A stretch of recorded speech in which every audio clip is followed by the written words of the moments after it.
buenos días con todos, muy buenos días a todo el Perú. Ya son las 10 de la mañana e iniciamos un nuevo programa de Cuerpo Médico en vivo y en directo aquí, desde los estudios de TV Perú, la señal que une a todos los peruanos. Por supuesto, y con la compañía grata de la doctora Roxana Cáceres.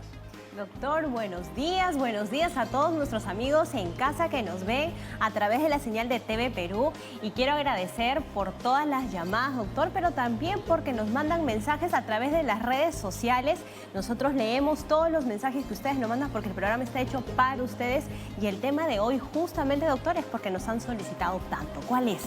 El día de hoy vamos a tener hablando acerca de la hepatitis, ¿no? Una enfermedad que quizá muchos han escuchado y consiste en que hay una inflamación de este órgano que se llama el hígado, un órgano único, muy importante para la persona porque de él depende el metabolismo del azúcar, de la energía, de las proteínas, de la síntesis de grasa, de hormonas y de una serie de funciones que son tremendamente importantes en la homeostasis y en la vida de una persona.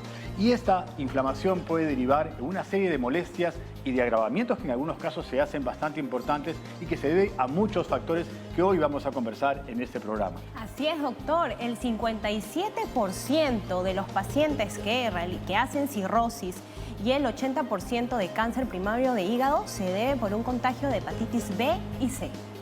Y la hepatitis no solamente es por virus, ¿no? Si bien hay 5 virus, el A, el B, el C, el D, el E, hay muchas variedades de virus. Obviamente también pueden haber hepatitis no por virus, sino por intoxicaciones alimentarias, medicamentosas. Hay una serie de variedades de inflamación del hígado que hoy vamos a tratar y aclarar a todos ustedes, los televidentes de todo el Perú, porque este programa Cuerpo Médico se ve en todo el Perú y ese es nuestro interés, llevar una orientación en salud, sobre todo hoy hablando de la hepatitis. Y hoy día tenemos un importante programa de información médica de avanzada, así que no se desconecten, todos atentos que vamos a resolver todas sus preguntas. Sorpresas diversas, enfoque multidisciplinario como siempre y ya volvemos luego de este corte para iniciar un nuevo programa de Cuerpo Médico hablando de la hepatitis.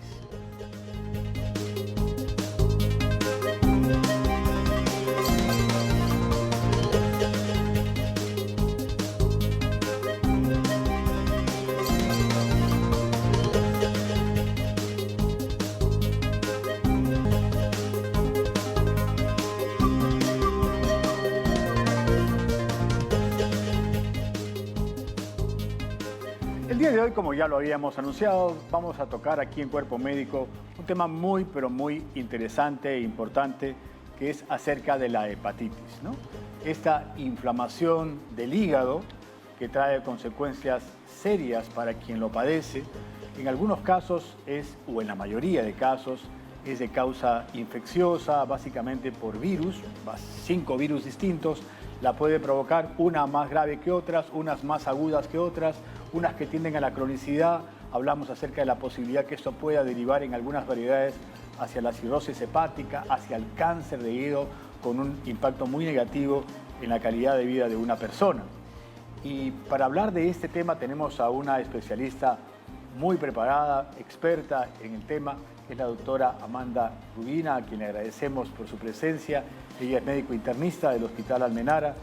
Y muchas gracias por estar aquí en Cuerpo Médico para departir sus conocimientos con todos nuestros televidentes que se dan en todo el país, porque realmente el interés por este programa que lleva un mensaje de salud, de cuidado y de orientación y que no pretende ser una consulta, sino una orientación a todos nuestros pacientes es tremendamente importante ahora que queremos poner en relevancia sobre todo la prevención como una agenda importante para evitar enfermedades y consecuencias más catastróficas. Bienvenida, doctora, buenos días. Un placer de tenerla aquí en el programa. Buenos días también, muchas gracias por la invitación. Un placer poder ayudarlos a aclarar algunas dudas, ¿no? Hoy día vamos a aclarar todas las preguntas, doctor, y vamos a dar los números de teléfono, que es el 619-0774, el 619-0776 y el 619-077 para aclarar todas las preguntas y aprovechar que tenemos una gran especialista, porque como el doctor estaba mencionando, tenemos prácticamente todo el abecedario en hepatitis y vamos a aclarar cuál es el diagnóstico o el tratamiento en cada uno de ellos. Doctora Rubina, vamos un poquito haciendo el preámbulo del tema. ¿Qué cosa significa la hepatitis? Una inflamación del hígado y ¿por qué ocurre? Así es. El sufijo itis significa inflamación. En este caso, hepatitis vendría a ser la inflamación del hígado que puede ser causado por agentes infecciosos como los virus, medicamentos para el tratamiento oncológico, por ejemplo, el hígado graso, ¿no? Entre algunas de las causas más frecuentes de hepatitis. O sea, pueden haber factores no infecciosos o no virales y factores que son alimentarios, medicamentosos o producto de otros tratamientos que pueden dañar al hígado, ¿no? Ahora, dentro de ellas hay como decía la doctora Roxana Cáceres, un abecedario, ¿no? La A, la B, la C, la D, la E, que obviamente tienen también particularidades para adquirirse, ¿no? Yo entiendo de que esta hepatitis sucede más en gente joven, menor de 40 años, según las cifras son la mayoría de hepatitis. Por supuesto puede dar a cualquier edad, pero diría que es 60% más frecuente en gente menor de 40 años. Sin embargo, ¿cómo es que se adquiere esta hepatitis? ¿Cuáles son los tipos y de qué manera uno puede adquirir una hepatitis sin quererlo? Bueno, en el caso de las hepatitis que son causadas por virus, nosotros tenemos 5 virus, el virus de la hepatitis A, B, C, D y E como las más frecuentes, y de forma didáctica aquellas que son vocales son aquellas que se transmiten de forma enteral, ¿no? Llámese aquí la hepatitis A y la hepatitis E. En cambio, la hepatitis B, C y D se adquieren de forma parenteral. Ahí aclaramos un poco los términos enteral y parenteral. O sea, la hepatitis A se adquiere a través de la vía digestiva, o sea, me la tengo que comer. Alimentos o agua contaminada, ¿no? O sea, las heces de un paciente contaminado hacen de que yo, por ejemplo, ahorita que estamos en estas épocas donde hay aguas que no están circulando, alguien que, por ejemplo, puede estar en contacto con él y yo tomo esa agua contaminada me generaría una hepatitis inmune. O personas que se encargan de manipular los alimentos y que tienen las manos contaminadas, ¿no? Por eso es importante ver dónde comemos, lavar correctamente las cucharas, los cubiertos, también higienizar correctamente los baños y sobre todo lavarnos las manos, que siempre lo decimos para cualquier enfermedad, ¿no? Ahora con el COVID, lavado de manos, pasa esto y nos olvidamos. Hay que aprender a lavarnos correctamente las manos. No solamente es lavarse, sino aprender a hacerlo de forma correcta. Hepatitis A y E, oro fecal. O sea, esos son, tú te las digieres. Y las otras, la B, la C y D, ellas se adquieren a través de... Puede ser a través de la madre y al hijo durante el parto, ¿no? La gestación la también. exposición mediante fluidos o sangre durante la actividad sexual sin protección o mediante las agujas contaminadas, ¿no? Con este virus. Hay que tener en cuenta que el virus puede sobrevivir fuera del medio ambiente por un periodo de 7 días, ¿no? Se dice que es más contagioso que el VIH. Así es. ¿No? Sí. Entonces hay que tener cuidado. Tenemos zonas de alta endemicidad, ¿no? Ahora, unas son más graves que otras y unas son más crónicas que otras. ¿Cómo es esto? La hepatitis A y la E, que son las que suelen presentarse de forma aguda, por su misma característica suelen autolimitarse. En cambio, aquellas que suelen cronificar, como la hepatitis B, C, D, sí son más peligrosas porque en el tiempo pueden causar cirrosis hepática y cáncer de hígado, ¿no? Y como hablamos en programas anteriores, la vacuna salva vidas, igual que el cáncer de cuello uterino, ¿no? Con la vacuna que podemos prevenirla, igual con la hepatitis B, que nos podemos vacunar. Entonces es importante decirle a la población que las vacunas son seguras y que hay que vacunar porque en el Ministerio de Salud la tenemos totalmente gratis. Así es. Sí, ese tema de las vacunas no cubre todas las vacunas, no cubre todos los tipos de virus, ¿verdad? Así es, no cubre todos los tipos de virus. Cuando nosotros adquirimos, por ejemplo, hepatitis A, la inmunidad que adquirimos después de la infección suele ser generalmente de por vida, ¿no? Pero también está contemplada la vacunación contra la hepatitis A alrededor de los 15 meses, ¿no? Del niño. Normalmente la más frecuente de presentación que mucha gente ha tenido es la hepatitis A, ¿no? Porque a veces siendo muy joven, a veces uno ni se da cuenta y adquiere una hepatitis A y bueno, algunos sí, ahora vamos a hablar de los síntomas, pero es la más trivial, es la más sencilla, la que no guarda peligrosidad. Yo creo que de la B para arriba ya son como que las verdaderas... complicaciones porque tienden a ser diferentes, ¿verdad? La E aparece en episodios de brotes o en población gestante y la B y C, que sí hay población que tienen más riesgo de adquirir estas infecciones. Por ejemplo, pacientes que hemodializan, ¿no? Que reciben constantemente soporte transfusional, que su riesgo es más elevado de adquirir esta infección, o población que trabaja en el sector salud manipulando agujas o muestras, ¿no? ¿Los síntomas para las 5 son distintas? Son muy inespecíficas, ¿no? A veces acompaña de fiebre, malestar general, náuseas, vómitos, diarrea. Solo en un 10% se presenta la ictericia como síntoma, ¿no? Entonces sí, es un poco difícil a veces hacer el diagnóstico. O sea, ese es un tema muy interesante. Esto es en realidad muy aclarador para todos nuestros televidentes. Cuando uno escucha la palabra hepatitis siempre asocia a la ictericia, hasta canciones hay, sí, ¿no? Hasta canciones hay asociando la ictericia. ¿Qué es la ictericia? Es ponerse amarillo, ¿no? Los ojos amarillos y la orina sale también de un color diferente y cargado. Entonces uno dice, ah, estás con hepatitis, ¿no? Porque se pone amarillo. Pero escucho que solo el 10% está vinculado a la hepatitis. O sea, uno puede tener una hepatitis y no tener ictericia, ¿verdad? Así es. Por eso es que las medidas de prevención se enfocan a la vacunación en las primeras horas de vida, ¿no? Idealmente la vacunación debe efectivizarse dentro de las primeras 12 horas hasta 24 horas desde que el niño nace, ¿no? Especialmente si tiene más de 2 kilos. Y si esto no se logra, se puede administrar junto con la vacuna pentavalente en los 2, 4 y 6 meses, hasta los 5 años. Ya después de esta edad, nosotros podemos administrarlo igual en 3 dosis separadas por un mes, ¿no? Okay. Cada una. Doctora, y ahora tenemos preguntas en redes que las vamos a leer. A ver. Mateo de Jesús María dice, mi hijo de 10 años ha sido diagnosticado con hepatitis A y hace 2 meses dio positivo a COVID. ¿Existe alguna relación entre estos dos virus? Bueno, puede haber coinfecciones, no necesariamente estar relacionados los dos como virus, pero sí probablemente la forma del contagio sí es, probablemente ha sido por manos contaminadas, ¿no? Que es la misma vía de transmisión para la mayoría de los virus. Importante el lavado de manos, recalcar sobre todo en los niños y ahora en las lluvias, doctor, también está algo que muchas veces en los reportajes vemos que estos niños comienzan a jugar, etcétera. Hay que tomar bastante alerta sobre esto. Y hablando de vacunas, doctora, ¿hay algunos pacientes que se hacen resistentes o no tienen el efecto de esta vacuna de hepatitis B, como por ejemplo los obesos? La obesidad siempre es un factor de riesgo, ¿no? Pero generalmente nosotros definimos a los pacientes no respondedores como aquellos a los que se les ha administrado las 3 dosis y su dosaje de anticuerpos sigue siendo bajo, exactamente menos de 10 milunidades por mililitro. Entonces, en esos casos nosotros tenemos que administrar otra vez las 3 dosis hasta que este valor supere las 10 milunidades por mililitro. ¿Esos son los pacientes obesos? ¿Hay otros pacientes también? Sí, hay pacientes que a veces han recibido trasplante de órganos sólidos o de precursores hematopoyéticos, no trasplante de médula, que hacen que la respuesta sea menor, ¿no?, a la vacunación. Doctora Urbina, yo quiero ser también muy pragmático en recomendaciones porque nuestro televidente está siempre atento a lo que podamos estar diciendo como medidas de prevención.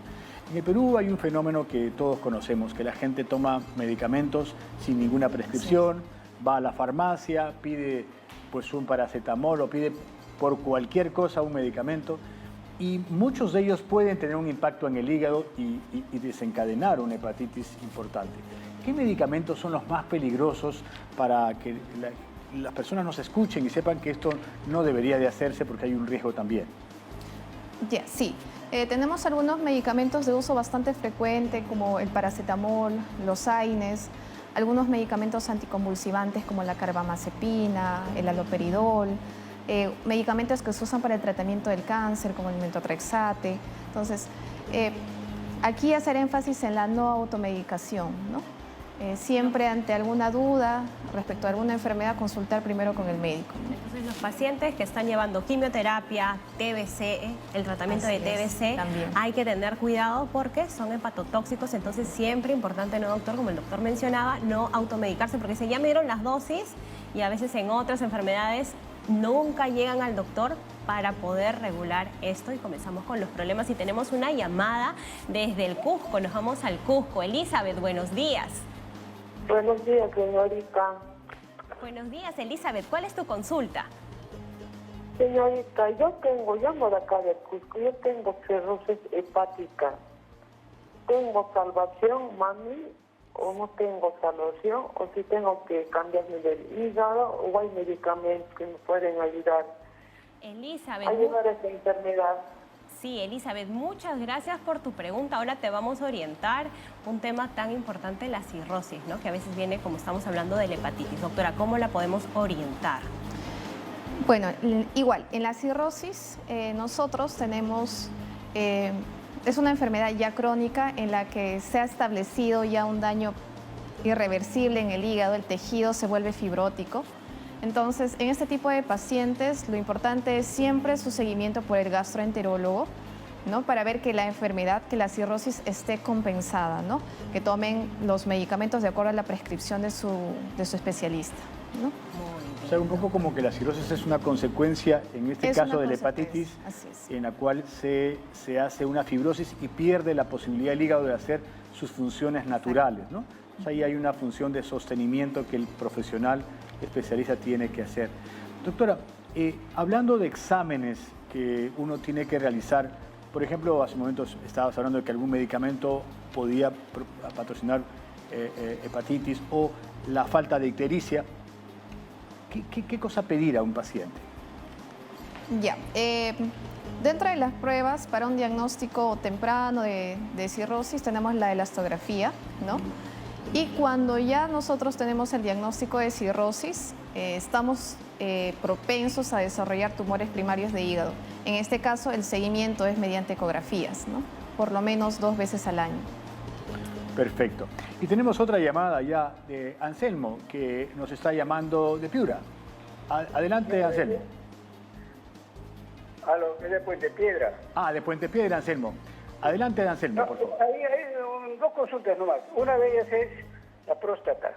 Yo tengo principio de... Bueno, ya lo tengo con unos tratamientos, pero no lo he encontrado un médico adecuado.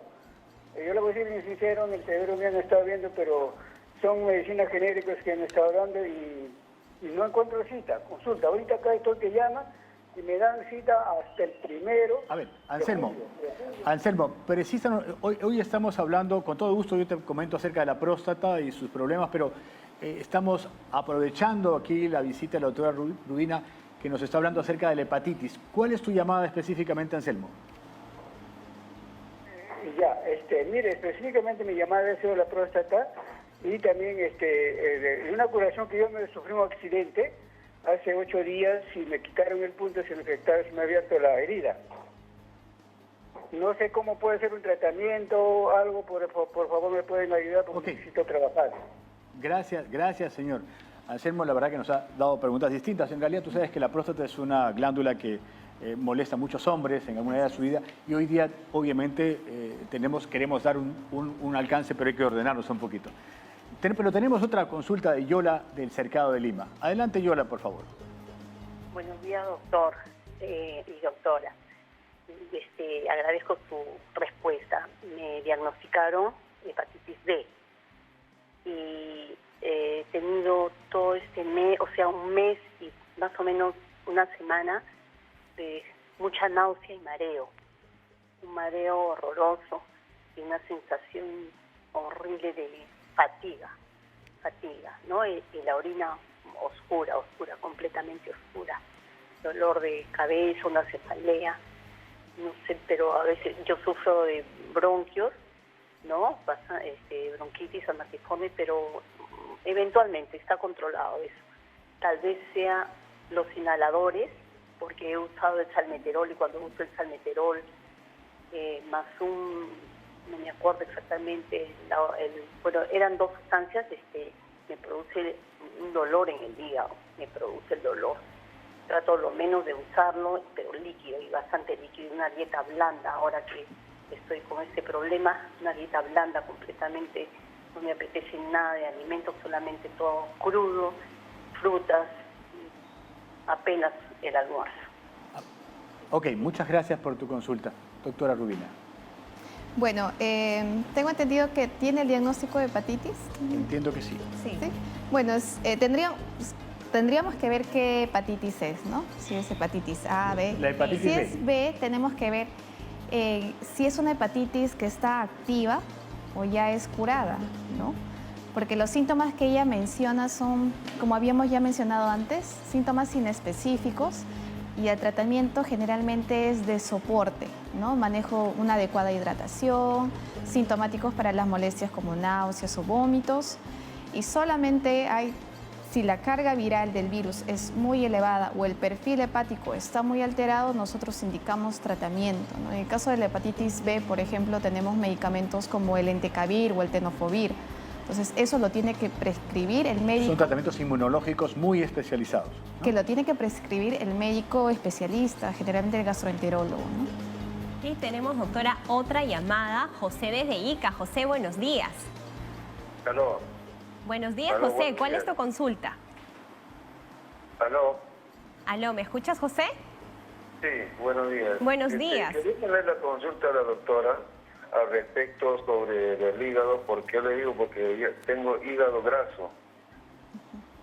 Entonces siento como un dolor, entonces para mí se ha complicado y a veces al momento de hacer mi necesidad y de un momento a otro quiero ir al baño y después ya no tengo la gana de hacer la necesidad. Entonces lo único, y parece que he sentido como un dolor en toda la barriga. Entonces ahí es donde ya he sentido prácticamente un dolor fuerte en la parte del hígado y parece que la mano también se me está poniendo dura y que no me funciona bien. Ya, José. Muchas gracias por tu consulta. Ahora vamos a aclarar tu pregunta. Sí, en el caso del hígado graso, cuando el hígado está inflamado, sí puede causar dolor. Tendríamos que ver si es el caso del señor, ¿no? Y bueno, dentro del tratamiento, corregir la dieta, ¿no? Mejorar nuestra alimentación, Pero haciendo aclaración que el hígado graso no necesariamente está asociado a la hepatitis, sino el hígado graso puede ser producto del metabolismo. Así es. La gente que tiene sobrepeso, ahora que... Porque hoy el tema número uno de este hígado graso y la cirrosis viene a ser la alimentación inadecuada, el sobrepeso, ¿no? Que es una epidemia mundial, ¿no? Este tema de alimentación que está trayendo consecuencias en el daño del hígado, a veces irreparable, que deriva en cirrosis y obviamente hasta en cáncer hepático, ¿no? Sí, porque antes se creía que la cirrosis solamente era por alcohol. Alcohol o enfermedades de transmisión sexual en otra época, ¿no? Claro. Pero hoy es el hígado graso, Ahora es el hígado consecuencia graso. de la alimentación, ¿no? Entonces hay que alimentarnos correctamente, comiendo sano. Y tenemos otra llamada, Rodolfo desde Ventanilla. Buenos días, Rodolfo. ¿Cómo están? Buenos días, mucho gusto en saludarlos. De igual manera. Sí, la pregunta es la siguiente. Desde muy niño siempre he comido todas mis cosas con, digamos, aceite, pan con mantequilla y azúcar, pan con sal, frituras, huevos, etcétera. Hasta el momento tengo 58 años y sigo haciendo lo mismo. Mi pregunta es, ustedes han hablado del hígado graso, pero ¿cómo detectas? Porque a veces cuando me agarran un punzones grandes, me dicen que es en el estómago hablo, esos me dicen que de repente es gases, etcétera, ¿no? No soy de tomar tampoco, muy raro. Entonces, ¿cómo detectas si un hígado ya lo tienes mal? Lógicamente la pregunta podría ser infantil, es decir, claro, pero si te sientes mal, ¿no? Pero no es así, o sea, ¿cómo te detectas si no tienes los síntomas? Si te digo, sigue funcionando. Orino normal, no muy oscuro, normal. Entonces, ¿es hora de bajar esto o no tengo ningún problema Sí, futuro? muy bien, José. Ahora Gracias. vamos a aclarar todas tus dudas en cuanto a la alimentación. José dice que desde muy niño ha estado comiendo grasas, ¿no? ¿Cómo lo podemos orientar según su pregunta? ¿Cuáles van a ser los diagnósticos? Claro, para el diagnóstico de hígado graso nosotros tenemos la ecografía abdominal, ¿no? Y pruebas en sangre, que es el perfil hepático donde encontramos las transaminasas, ¿no? Que pueden estar un poco elevadas en el caso de los pacientes que tienen ya cierto compromiso del hígado, ¿no? Doctora, pero hay una confusión antes de tener la siguiente llamada, que es de Sandra de Arequipa, pensar que el que come grasas tiene hígado graso. O sea, el hígado graso puede ser producto de la alimentación de azúcares, más bien. Yo como mucho azúcares. pastelito, Así mucho dulcecito y tengo hígado graso, ¿no? Lo que pasa es que la gente asocia comer grasas con hígado graso. No necesariamente. No necesariamente, ¿no? Tenemos otra inquietud de Sandra que nos llama desde Arequipa. Sandra, ¿cómo estás? Muy buenos días. Buenos días. Mi consulta es que cuando tenía 12 años tuve hepatitis A y ahora me han diagnosticado el bacilo de Koch en el seno izquierdo. Y mi duda es cómo voy a llevar tratamiento que me han dado primero por 3 meses. Y el detalle es que tengo miedo que el hígado me afecte, tenga síntomas, no sé cómo llevar tratamiento porque son muchas pastillas que voy a tomar. Y ya desde antes tuve otra enfermedad, que estuve con muchos medicamentos, ¿no? Que era para la vejiga. Ok. Y mi temor es ese, nada más. Gracias. Muy bien, muchas gracias. Pero acá un poco la preocupación es el impacto de los medicamentos sobre su tratamiento, ¿no? Claro, en el caso de tuberculosis me parece, ¿cierto? Sí. Bueno, en el caso de los medicamentos antituberculosos, estos se metabolizan en el hígado. Es cierto, hay algunos pacientes que pueden no tolerar estos medicamentos, pueden causar una condición que se llama DILI, que es daño hepático inducido por fármacos.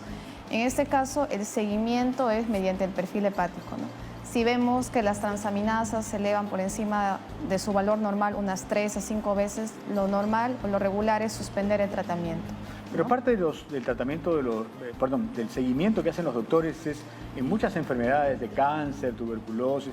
Obviamente los médicos saben que estos medicamentos que están haciendo bien para la enfermedad pueden dañar a este órgano tan valioso que es el hígado. Y hay un monitoreo para el cambio de medicamentos y demás. Casualmente ahí va la importancia de la evaluación médica y el acompañamiento. Del control, ¿no? Del control. Bueno, de eso se trata el trabajo profesional de los médicos. Así que tranquila, yo creo que si tú estás en contacto con tu médico vas a estar muy bien atendida y se darán los medicamentos oportunos. Así que vamos al corte y ya regresamos nuevamente con más de Cuerpo Médico hablando de la hepatitis.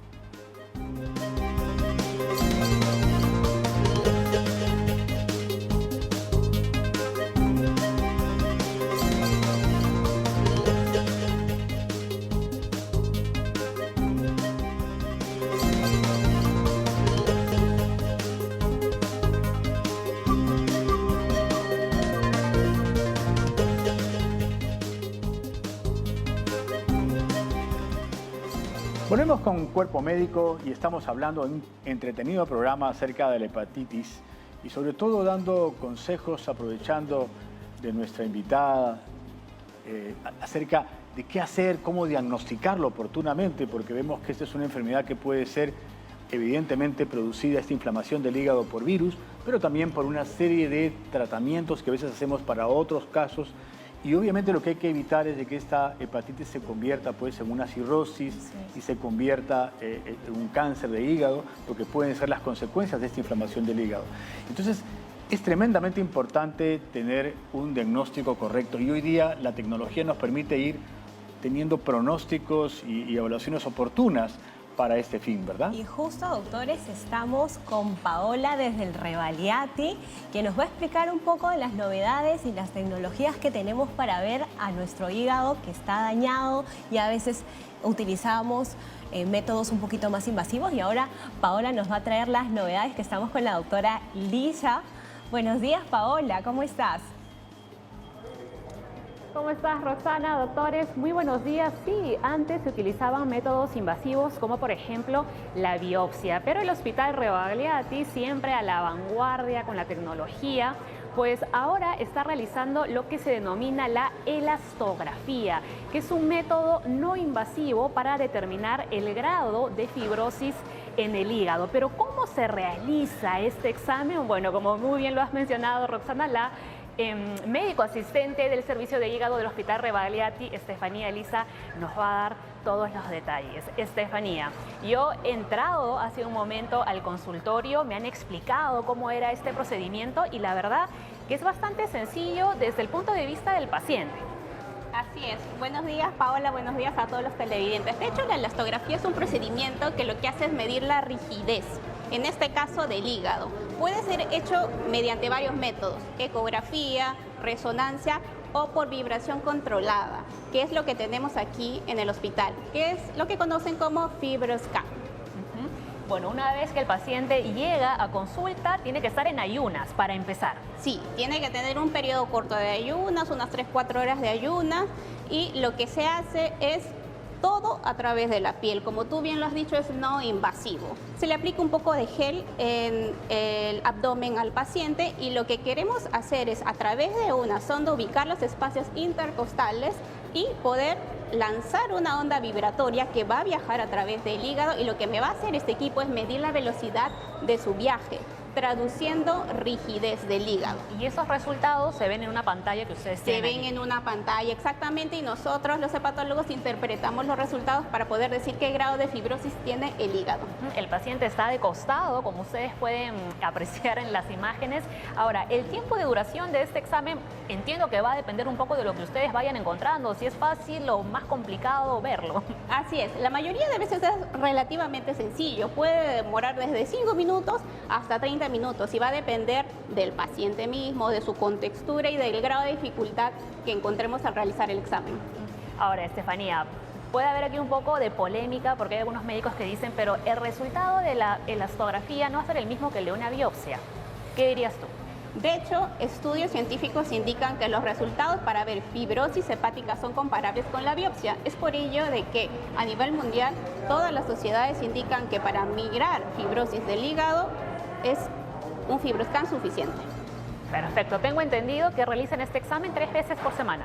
Sí, realizamos 3 veces por semana a todos los pacientes asegurados, no solamente en nuestro propio hospital, sino vienen referidos de otros hospitales de las diferentes redes. Y eso es muy importante, ¿no? Porque todos los pacientes afiliados al Salud, al Hospital Rebagliati, pues tienen acceso a este examen, porque en otros hospitales no hay. Correcto. Solamente aquí en el Hospital Rebagliati tenemos, pero los demás asegurados que son de las diferentes redes no se preocupen, porque su médico tratante, si es que lo considera relevante, va a derivarlos a nosotros para poder hacer este examen. Ese punto es muy importante, ¿no? Porque a veces uno puede pensar, no, yo solamente estoy en el Hospital Rebagliati, pero yo de repente estoy en el Almenara, perdón, otra persona que está en el Almenara y dice, no me voy a poder atender. Sí lo puede hacer. Por supuesto. Perfecto, muy bien. Estefanía, ¿algo más que nos quieras comentar de repente sobre este examen? ¿Cuántas personas ya se han beneficiado hasta el momento de esta prueba que es no invasiva? Estimamos que más o menos 1.000 a 1.500 asegurados se han beneficiado al año de la realización de este examen. Este examen ya lo estamos realizando hace unos 3-4 años, un poco limitado por el tema de la pandemia, pero estamos retomando. Solo recalcar que todos los pacientes que tienen enfermedad hepática crónica es importante evaluar el grado de fibrosis hepática. Y lo más importante es también la prevención, que no lleguemos a ese estado. Exactamente, es muy importante. Pacientes con factores de riesgo para cualquier enfermedad hepática crónica tienen que ser evaluados por el gastroenterólogo o hepatólogo y ser derivados a la realización de este examen si es que la tuvieran. Perfecto, muy bien. Bueno, doctores, creo que ya está todo dicho. Continuamos con ustedes. Excelente, Paola. Yo creo que un gran aporte, una muy buena noticia de que tenemos la elastografía en el Hospital Rebagliati para todos los pacientes en los cuales hay patología de hígado, en la cual queremos hacer una predicción, un diagnóstico de fibrosis, o sea, lo que hablamos de la cirrosis, que a veces se hacía con una punción, ahora se hace usando el ultrasonido, pero previo a la elastografía, que es un examen, que es una condición adicional del ultrasonido, también se hacía ya la ecografía para ver el hígado graso, porque hoy día hemos tenido como 2 o 3 consultas del hígado graso, porque la idea es evitar llegar pues, a hacer una fibrosis, una cirrosis, ¿no?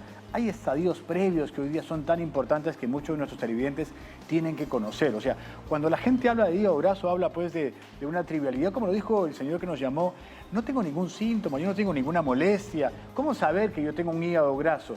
Ahí también en ecografía hay una posibilidad de conocerlo. Bueno, el hígado graso está asociado a un consumo excesivo de azúcares refinados generalmente. Eso es importante que lo digas. Y hígado graso no necesariamente grasa, ¿no? Claro, entonces a veces encontramos a pacientes con sobrepeso, obesidad, que en la ecografía ya el hígado se nota heterogéneo, ¿no? Con zonas que el especialista identifica como áreas grasas, ¿no? Entonces, este examen es bastante útil para permitir identificar que ya tenemos hígado graso y que tenemos que establecer medidas, cambios en el estilo de vida generalmente para corregir esta condición. Otra cosa que también pensamos es que solamente las personas obesas tienen hígado graso y no es así. También lo puede tener una persona que está con el peso normal, ¿cierto? Entonces hay que tener medidas en la alimentación. Y doctora, tenemos otra pregunta de redes. Vamos a leerla. Gabriela de San Juan del Lurigancho. A los 17 años me contagié de hepatitis A por ingerir alimentos contaminados. Y han pasado varios años y actualmente tengo 30. ¿Una persona que se recupera de hepatitis A es inmune o puede volver a tener más de una vez?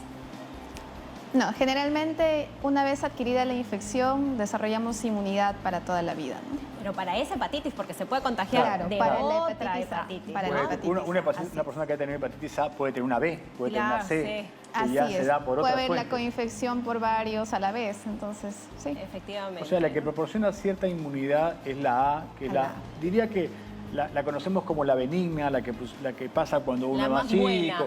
la que me la Así comí es. con un agua contaminada, que no con eso queremos soslayar su poca significación, sino de todas maneras necesitamos saber que hay otras hepatitis, por ejemplo, la B y la C, en las cuales la transmisión sanguínea es muy importante, las transmisiones sexuales, ¿no? Claro, y ahí va enfocado la medida de prevención, ¿no? Evitar, por ejemplo, la actividad sexual sin protección o con múltiples parejas, lo que vendría a ser promiscuidad, ¿no? O el compartir jeringas, ¿no? Bueno, esto generalmente se da en el entorno tema de tatuajes, de por los ejemplo, tatuajes, ¿no? En un por lugar ejemplo. seguro. Así es, ¿no? Y tenemos otra pregunta de Manuela que nos está llamando de San Juan del Lurigancho. Adelante, Manuela. Buenos días, doctor. Adelante, mi hija tuvo más o menos a los 7 años hepatitis. Mi hija ahorita tiene 35 años, pero constantemente sufre de dolor en ese lado del hígado. Y yo no sé si es que puede volverle a dar la enfermedad. Ok, muchas gracias por Y tu cuando pregunta. va a emergencia dice que son gases, le dicen, no sé cómo será. Ok, muchas gracias por tu pregunta. Bueno, ¿Qué le podemos...? teniendo en cuenta de que uno desarrolla ya inmunidad, es cierto, deberíamos buscar otras causas de dolor abdominal, ¿no? No, enfermedad biliar también, ¿no? O enfermedad biliar, muchas probablemente personas tiene tienen a la cálculos. vesícula en este mismo lugar donde está el hígado y puede Podría suceder similar. que por ahí una piedrita y una sorpresa, una ecografía le soluciona el problema. Usted ve que tiene Así es. no un problema de hígado, sino un problema vinculado a la vesícula biliar. Tendríamos que buscar otras causas. Y en tenemos el caso que otra comenta. pregunta, doctora, las llamadas están. Tenemos Victoria de Salamanca. Buenos días, Victoria, ¿cómo estás? Buenos días, señorita. ¿Cuál es tu pregunta, Victoria? Mira, le estaba llamando para hacerle una consulta. Me diagnosticaron hígado graso en salud y realmente no me dijeron ni a qué nivel está y a qué se debe que uno tiene el hígado graso, porque no como grasa, no como demasiado, no tomo alcohol ni dulce. ¿Cuál es la causa?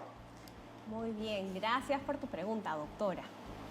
Bueno, tendríamos que ver también si no tiene el antecedente de diabetes, ¿no?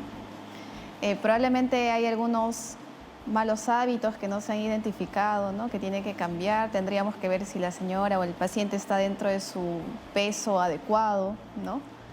Y a veces decimos, no, bueno, como arroz una vez al día, ¿no? Pero la mitad del plato es el arroz, ¿no? Sí, claro. Entonces, esas cositas también tenemos que Sí, yo identificar. escucho siempre esa confusión entre hígado graso y comer grasas. Por favor, equivocado.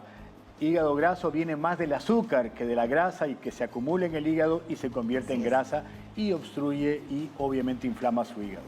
Tenemos otra consulta de Luz que nos llama de Arequipa. Adelante, Luz.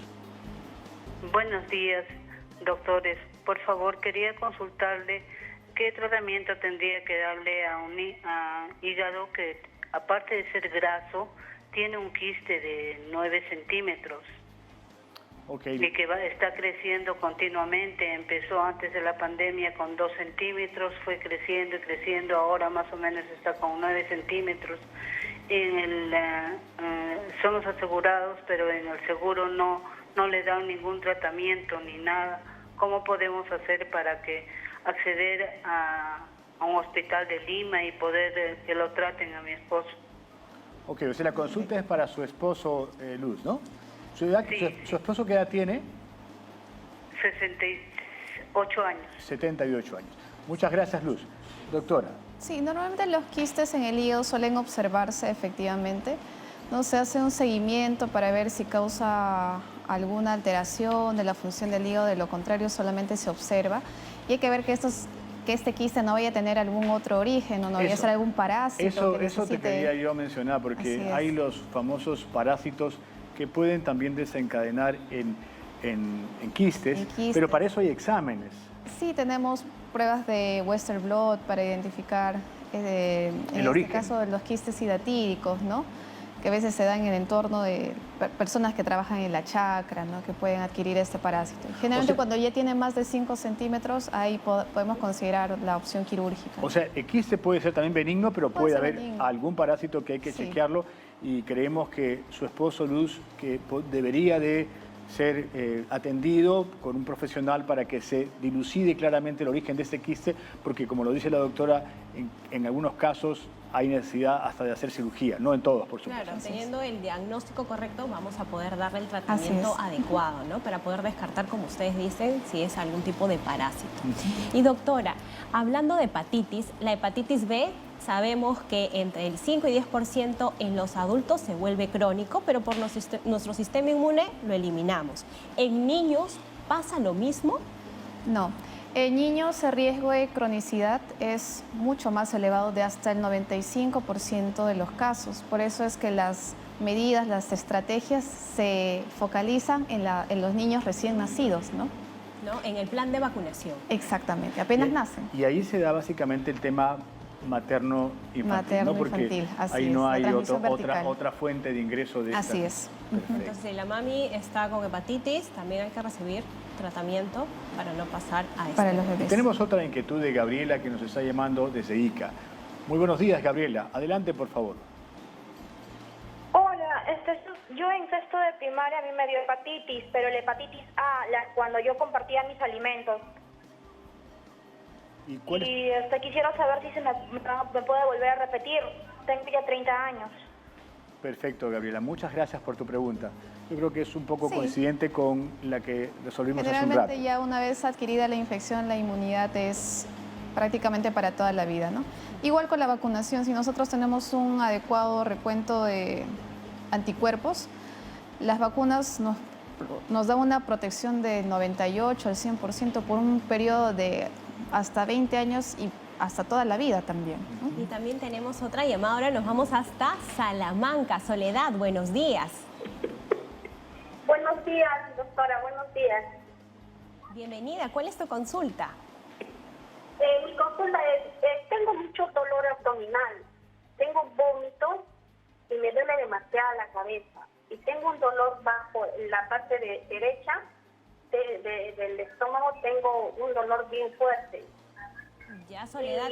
¿Y hace cuánto están los vómitos? ¿Perdón? ¿Desde hace cuánto tiempo se presentan estos vómitos? Ya casi 2 meses.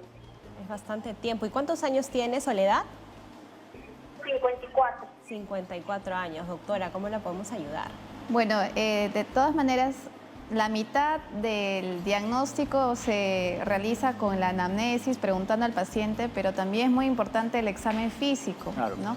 Entonces, nosotros para poder diagnosticar, en este caso a la paciente, qué es lo que tiene, tendríamos que examinarla, solicitarle algunas pruebas de examen. Mujeres y mayores, no hay que olvidarse de la vesícula, que uno la tiene ahí dormidita y un día comienza a aparecer activada ante grasas o ante alimentación. Con sobrepeso, que han usado anticonceptivos, ¿no? Tienen factor de riesgo para el desarrollo de cálculos en la vesícula. Tenemos otra inquietud de Janet, que nos está llamando del RIMAC. Adelante, Janet. Buenos días. Mi consulta es, mi mamá hace 12 años tiene el diagnóstico de cirrosis hepática. Hace 12 años lo tiene. Lo que sucede es que mi mamá sufre de muchos cólicos y la llevamos a su gastroenteróloga y la doctora le dijo que le iban a hacer una endoscopía y después le pusieron una cámara y le pusieron unas ligas porque tenía unas varices en el estómago. Entonces le han vuelto a hacer después de 2 meses, dice que ya bajó, solamente le queda una. Pero, o sea, para ese tratamiento de las varices ella no recibe ningún medicamento, solamente el propanolol, nada más. Pero para su hígado es su dieta y la lactulosa, la tiamina, habría que darle, ¿podría ella tomar algún hepatoprotector o ya en el caso de ella no puede tomar nada ya. Ok, muchas gracias. Acá estamos hablando de las varices esofágicas. Sí, Un poco describa qué cosas son las varices esofágicas para quienes nos escuchan, porque las personas pueden parecer que no tiene nada que ver con el tema, pero sí lo tienen que ver cuando hablamos de cirrosis hepática, ¿no? Así es. Cuando un paciente tiene cirrosis hepática, la estructura está alterada. La presión que maneja dentro de la vena porta aumenta y esta se traduce en varices esofágicas, ¿no? Es otra consecuencia más Son complicaciones de esa fibrosis, ¿no? de la cirrosis. Y como la señora comentaba, ella recibe propanolol justamente como tratamiento para estas varices en conjunto con la endoscopía cuando le colocaron las bandas elásticas, ¿no? Entonces, en los pacientes cirróticos no hay medicamentos ya hepatoprotectores porque el daño ya se ha establecido, especialmente si ya tiene más de 12 años con la enfermedad. Este tipo de pacientes no pueden estreñirse, ¿no? Porque el estreñirse hace que sus niveles de amonio en sangre se eleven y puedan cursar con trastorno del sensorio, se confunden, ¿no? Entonces, son más, las medidas están establecidas a evitar que aparezcan nuevas complicaciones de la cirrosis, más que recuperar la función del hígado. Muchas gracias, doctora Rubina. Yo sí entiendo la inquietud de nuestra televidente que quiere otras alternativas, pero esto es un poco la historia de la enfermedad, de esta hepatitis que puede convertirse en una cirrosis, y esa cirrosis en varices esofágicas. Ya volvemos con la última parte de Cuerpo Médico hablando de la hepatitis. Ya volvemos.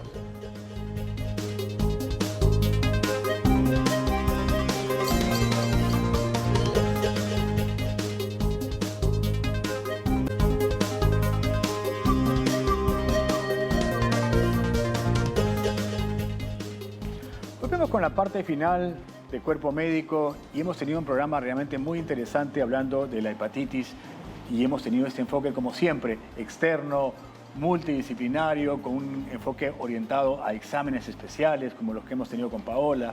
Sí, justamente habíamos hablado algo muy importante de un procedimiento que ha abierto las puertas para varios pacientes que es no invasivo y quiero aprovechar en darle un saludo al todo servicio de hígado del Rebagliati, que es un servicio que yo quiero mucho porque mi mamá es paciente de ahí y sé del gran trabajo que realizan y que nos están abriendo otras puertas con este tratamiento. Su profesionalismo y sobre todo ofreciendo nuevas alternativas a los asegurados, que es una cosa muy importante.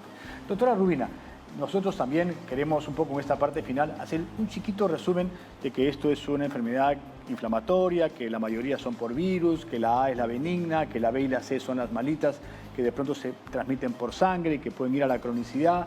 Podemos derivar en el tema de... Creo que hay mucha gente que tiene preocupación por el hígado graso, no porque escuchamos mucho, pero ya no por hepatitis, sino simplemente por el tema alimentario.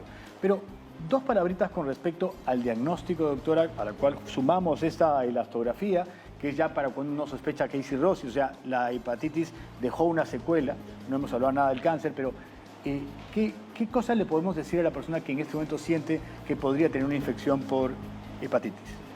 Muy bien, tenemos las pruebas de ecografía abdominal y de sangre, tenemos el perfil hepático, donde podemos encontrar las transaminasas, las bilirrubinas, la albúmina, que a veces puede estar baja cuando ya hay un compromiso del hígado como tal. El perfil de coagulación también nos ayuda a evaluar la función del hígado, especialmente en cuadros agudos. Es importante que una persona que tiene síntomas, que tiene sospecha, que no necesariamente está ictérico, que no está amarillo, vaya a sacarse un examen de laboratorio indicado por un especialista. Así es, exactamente. Sí, porque generalmente se pone amarillo, pero es un porcentaje mínimo. No, escuchamos que es el 10%. Yo la verdad que pensé que era mucho mayor, pero muchas hepatitis pueden aparecer a lo mejor sin mayor sintomatología. Son silenciosas y cuando ya el paciente tiene cirrosis o ya tiene un tumor primario del hígado recién se manifiesta. Eso es lo que me preocupa, que imagínate que alguien tenga una inflamación del hígado, ni siquiera vaya al doctor, ni siquiera se haga una analítica de sangre, porque por lo menos ahí puede saltar algún indicador de transaminasas, de función hepática alterada, y eso alertarlo que yo por lo menos acuda a un especialista, sea internista, sea gastroenterólogo, para que le haga el seguimiento y evitemos el que esto se deteriore, porque esa persona puede estar comiendo de todo, puede tener sobrepeso, puede exponerse a tomar medicamentos encima y no saberlo. Ese es básicamente un mensaje muy importante a todos nuestros televidentes. Así es, ¿no? Recordar que muchos casos de hepatitis son causados por agentes virales, ¿no? Ya tenemos 5 agentes virales, hepatitis A, B, C, D, E. El A y el E se transmiten por la boca, ¿no? Por agua y alimentos contaminados. Y la BSD tienen 3 vías de transmisión, que es vertical de la madre al niño, a través de la sangre, mediante las agujas o por actividad sexual sin protección. Importante lavarse las manos, la higiene, como siempre está a la cabeza de todo eso, vacunarse. Cumplir con la vacunación de Eso es nuestros importante niños. porque hay vacunas que previenen estos temas, sobre todo la hepatitis B, la A ya sabemos que tiene propia inmunidad. Y chiquito, una palabra, ¿tratamiento en qué casos? Tratamiento en caso de cuadros agudos, especialmente de la hepatitis B y C, son medicamentos especiales. En el caso de la hepatitis B tenemos el tenofovir y el entecavir. El tenofovir también nos sirve en pacientes que tienen infección por VIH, ¿no? Actúa contra el virus de la hepatitis y también contra el VIH. O sea, son retrovirales que tratan de frenar un poquito la marcha de la enfermedad, pero no se da en todos los casos, solamente en algunos casos especiales. Así es, la mayoría de los casos se da seguimiento, ¿no? de la enfermedad. Si en algún momento esta tiene una carga viral muy elevada o está alterando demasiado la función del hígado, en esos casos tratamos. Y no tener miedo a la vacunación, porque en el ministerio la tenemos gratuita y a veces dicen, ¿cuál es la mejor vacuna? ¿Privado o público? La pública, porque tenemos una cadena de frío. Muchas gracias, doctora Rubina, ha sido un programa estupendo. Gracias a todos ustedes, amigos, por su sintonía. Y no se olviden, el día de mañana estaremos aquí en Cuerpo Médico hablando de tiroides y ya nos vamos hasta el día de mañana en Cuerpo Médico y nos conectamos con Conecta Perú. Bye bye, hasta mañana. Cuídense.